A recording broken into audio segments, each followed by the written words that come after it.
guys, a little bit further down the road now, just coming to come past the township of Pachira. I think that's how they pronounce it. This is one of the little stopovers that I was telling you about that's not necessarily on the actual main highway itself. You actually have to turn off to get to it. So we're a couple of kilometres out, so I'll take you on the journey down this road here and show you the turn off into the town. Now, it's been relatively good, given the fact that it's the height of summer. Temperatures today have been high 20s, low 30s so far, and there's been very little wind, so it's been quite an enjoyable journey along the way. So that's something for you to bear in mind as the time of the year that you would be doing this journey on. This whole trip has actually been really pleasant as far as temperature is concerned. There's been nothing extreme. I think the hottest that we've seen so far is 35, and I'd say average would be around about 30.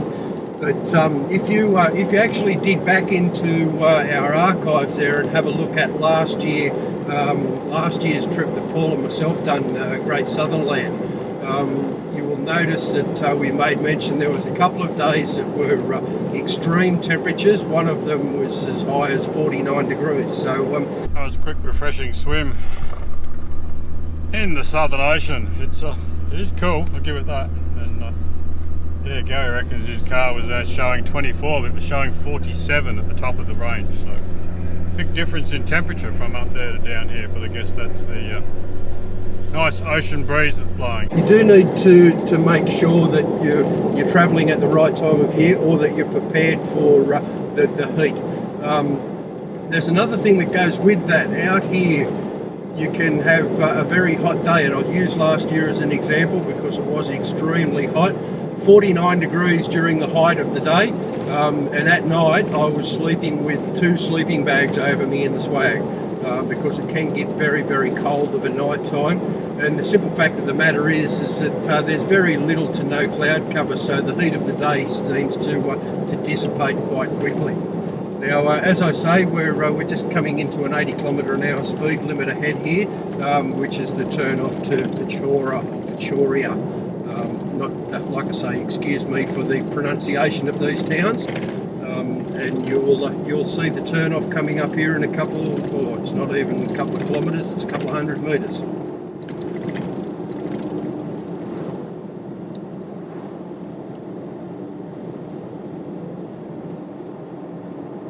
And there's the turn off right there to the town centre. We've got a couple of silos, and on the main drag here there is a service station, but the service station has been closed for a number of years, so you don't plan on filling up there. You do actually need to go into the town to fill up.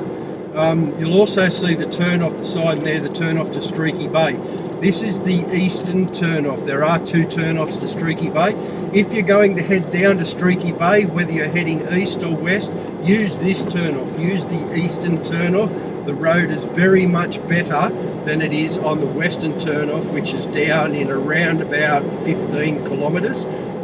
It's not a horrible road by any stretch of the imagination, but this eastern end road is quite good because it does turn to gravel. But the western end turn off, you do find that it gets quite corrugated, and I'm not sure the reason why, given the fact that they're so close together and they're both going to the one seaside town of Streaky Bay, but that's 100% correct. So yeah, the western end route down there to Streaky Bay is okay, but much rather drive the 15 kilometres and head in this way, because you're not wasting any time at all, because sort of Streaky Bay is like right in the middle of the 2 options. So anyway, I will stop jibber-jabbering, and I'll probably turn you back on again as we come into Ceduna, because it's getting on towards, well, it's actually after lunchtime now on the time I'm operating on. So I want to stop in Ceduna and grab a feed, because Ceduna is quite a big town, and there's plenty of options.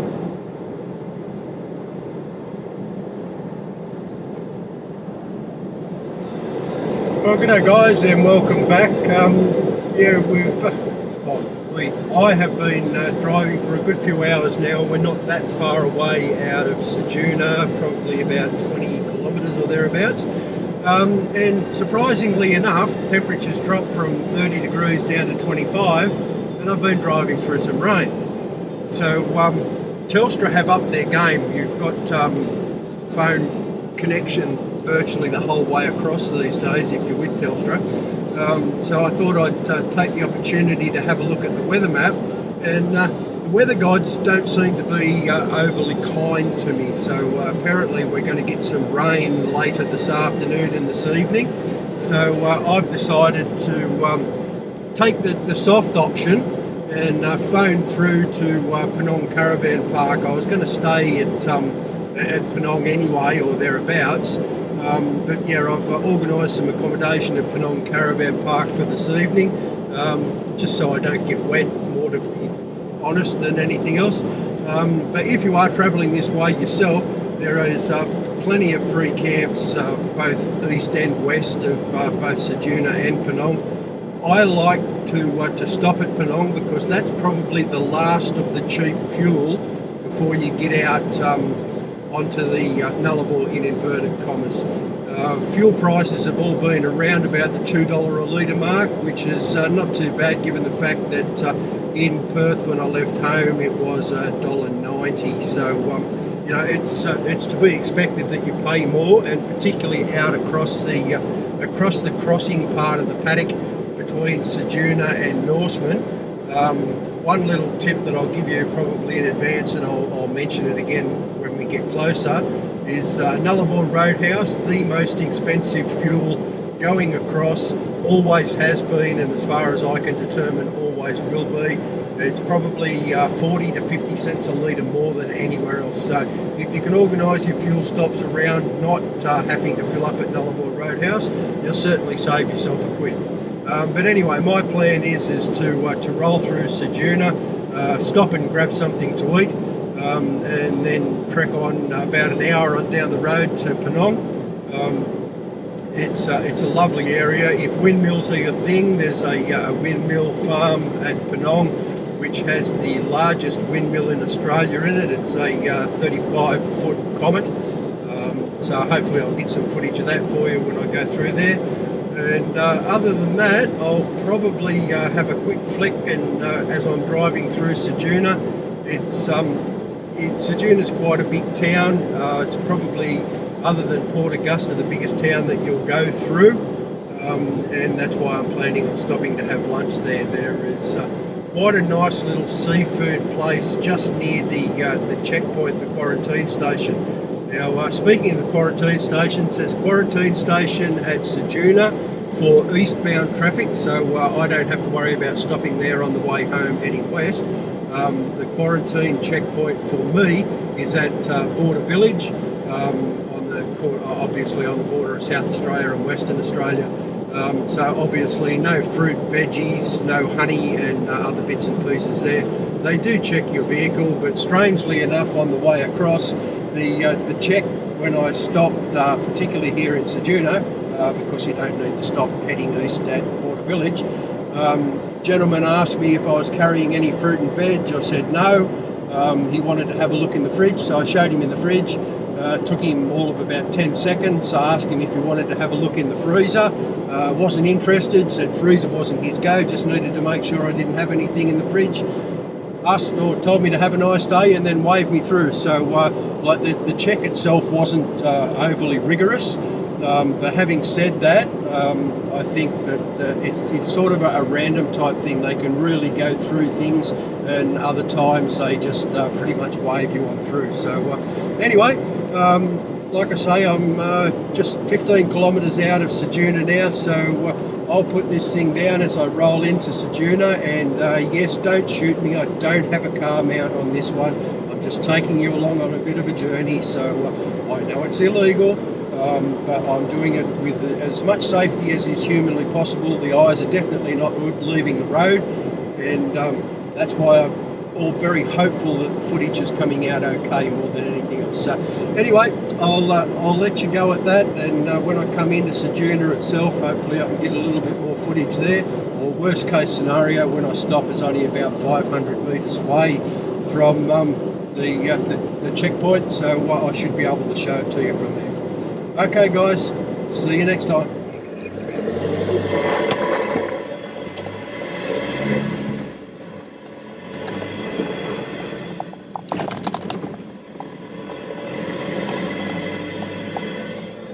Okay guys, this is the quarantine inspection station. Like I say, we can just roll through because we're heading west. It's only the people that are heading east that need to stop here.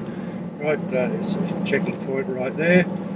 So yeah, that's just exiting Ceduna, and now my next port of call is where I'll be where I'll be luxury stopping this afternoon at Penong Caravan Park. I've got a single one-bedroom unit booked for this evening.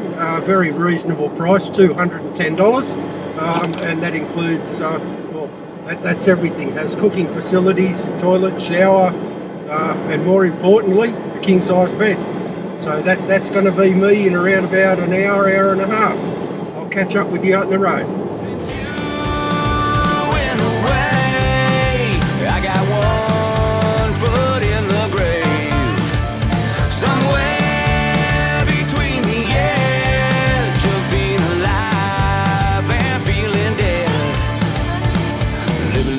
Makes dying less scary, digging up bones, better let buried, kicking them stones. Well, here we are rolling into Penong, and like I said, if windmills are your thing, this is the place for you. Has the windmill museum. There's a couple that you can see over here in front of me on the left, and then a few more on the right. There's not a lot. Good morning. Okay, so coming into Penong yesterday afternoon, I was just doing a little bit of filming, and unfortunately the battery ran out. So I'm not exactly sure of what footage I got or didn't get coming into Penong. But as I said before, I stayed here at the caravan park last night because we were expecting a storm. Did receive that storm, thunder, lightning. Very, very frightening day. Plenty of rain, whole 9 yards. So was really glad that I did make the decision to go a little bit soft and stay at the caravan park last night. But anyway, as I had mentioned once before, Penong is renowned for its windmills. Not exactly sure why, again, but it does have quite the variety of windmills. So I just thought I'd pull up here where said windmills are mostly stored, and give you a little bit of a quick walk around. So anyway, it does have the biggest windmill in Australia, which I'll show you in a second. It's the Comet 35, so it's 35 feet blades. Anyway, here it is.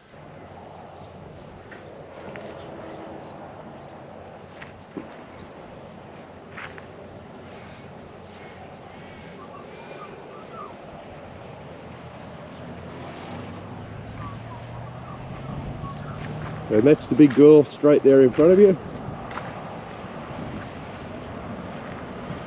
There's some interesting looking windmills here, I must admit. I've never seen anything quite like that one.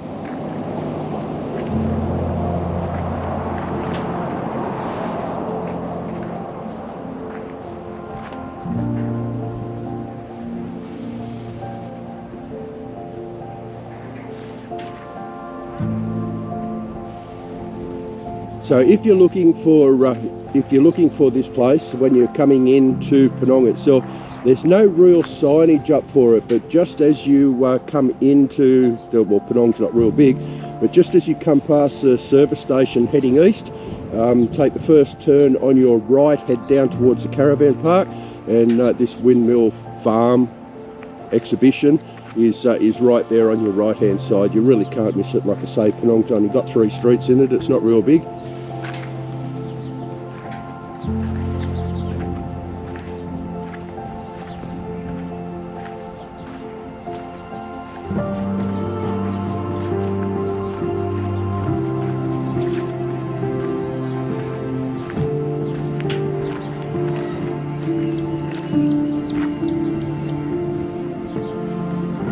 There's the Comet 35. Apparently this one was from Queensland originally. Excuse me. They tore it down, shipped it from Queensland over here to Western Australia, and put it up here in the park. It's quite an impressive windmill, I must say.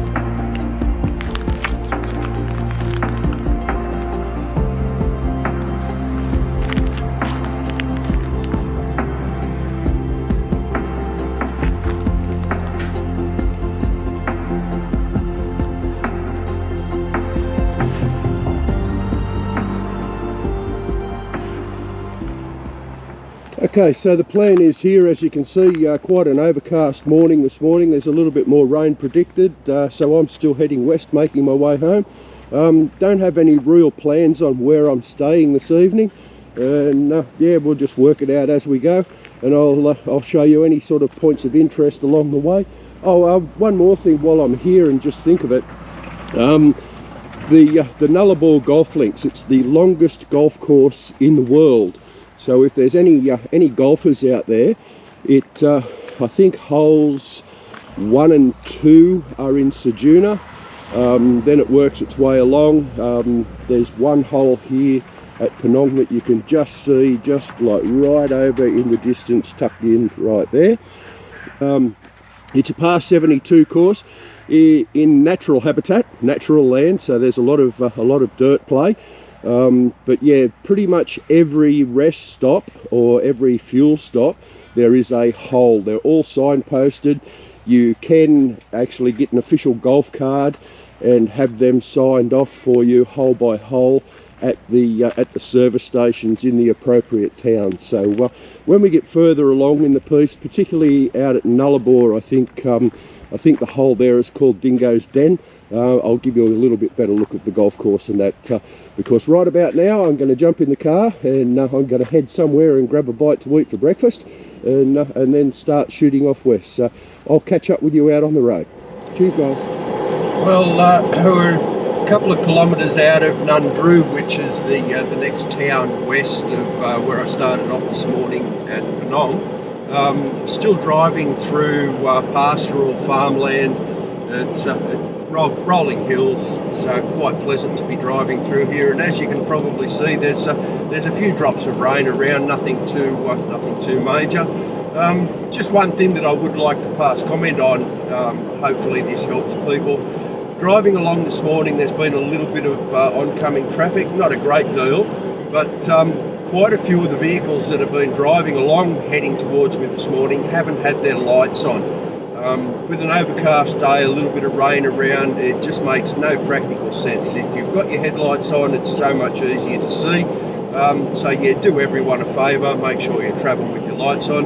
You can see a car coming up in the distance, he's got his lights on, very easy to see, but if he didn't have those lights on, it can make it quite difficult. So anyway, just one of those things I thought I'd run past you. Like I say, a couple of kilometres out of Nundroo. The next town after Nundroo is the Aboriginal settlement of Yalata.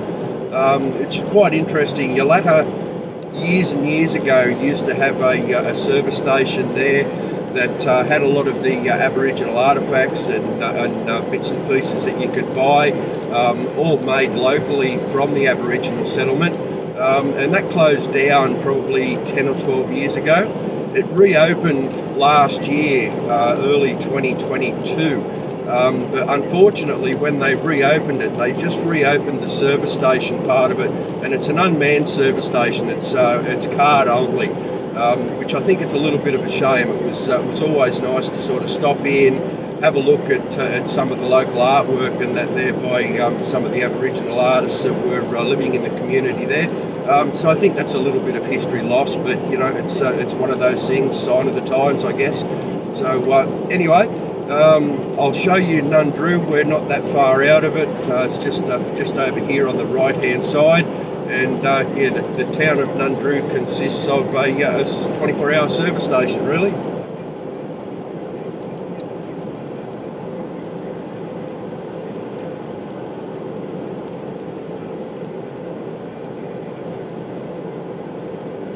You'll also see the sign there on the left-hand side, Wombat Hole, which is another one of the holes on the Nullarbor golf links.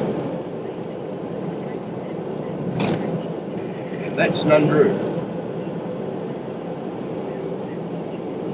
Also has accommodation, there's cabins, it's also a caravan park, and most of the caravan parks here aren't anything flash to speak about, but if you are towing a van or a camper trailer across, they all have powered and unpowered sites, and you're looking at around about $20 to $30 a night. Having said that, if you're a little bit of a cheap ass like I am, other than the fact that I've spent the last 2 nights in the caravan park because I'm a bit soft, yeah, there are so many options as far as free camping is concerned, particularly on the West Australian side. South Australian side over here, the free camping areas seem to be about every 150 odd kilometres apart for the half decent ones, but over on the Western Australian side of the border, realistically you've got free camping probably about every 50 kilometres, and a lot of it is very, very good free camping. Anyway, I'll switch you back on as we're coming into your ladder, and we'll take it from there. Bye guys. Alright guys, that is it for part 2 of Gary's journey across the Nullarbor. Hope you are enjoying the series, something a little bit different, and well done to Gary for getting out there and recording it. And I just like to take this opportunity to get rid of one of the dogs. Oh, do you want to buy one? If you want to help support content on this channel, it would be greatly appreciated. Please head over to our web store, grab yourself one of our new fantastic t-shirts. You want to see what they look like on the back? That's what they look like. We now have patches. A lot of people ask for patches. We've got them. Jump on board and grab yourself one, and some new stickers. To make it worth your while, get yourself a package, and that way the shipping costs will cover the whole lot. Also, another way to support is by Patreon. If you'd like to become a Patreon member, the link is in the description. And yeah, there's one other thing I do need to mention. For a while now, I've had a lady in Albany, I think she is. I won't say her whole name, but I'll just bring her up on here if you can bear with me for a second. Okay, Cheryl. Pretty sure she lives down Albany Way. Been messaging me for a year or 2 now, off and on at the end of videos. Your message settings, I don't know what's going on. Try to respond to you, but it always says this person is not available. So if you're wondering why I have never responded to you, that is why. So maybe go in and check your message settings, and then I can actually respond to your questions, because I'd love to chat to you. Anyhow, that is it. Thank you so much for watching. Don't forget to tune in next week for part 3 of Gary's journey across the Nullarbor. And yeah, don't forget to like, subscribe and share. If you're not a subscriber, please hit that subscribe button. Trying to get to 5,000 subs by the end of this year. It's setting the bar high, but I'm hoping I can get there. All right, guys, you take it easy, and we'll see you next week. Cheers. Cemetery.